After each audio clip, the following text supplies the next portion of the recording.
Raisi wa Jamhuri ya Muungano wa Tanzania, Mheshimiwa Dr. Samia Suluhu Hassan, leo Novemba 14, 2025, amemwapisha Waziri Mkuu mteule Dr. Mwigulu Lameck Nchemba Ikulu Chamwino jijini Dodoma.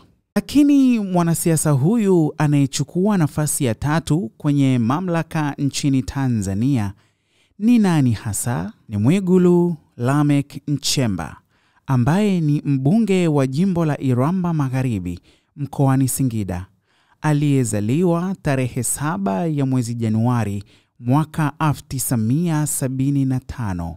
Alisoma shule ya msingi Makunda mnamo mwaka 1987 hadi mwaka 1993. Elimu ya sekondari alihudhuria shule ya sekondari Ilboru O-Level na baadaye shule ya Manzengo A-Level jijini Dodoma. Ametoka katika familia ya kawaida kijijini, lakini alisoma kwa bidii na kufaidika na mkopo wa wanafunzi kufikia elimu ya juu. Kwenye upande wa elimu, Dr. Mwigulu Lameck Nchemba alisoma chuo kikuu cha Dar es Salaam na kupata shahada ya kwanza ya uchumi mnamo 2001 hadi 2004.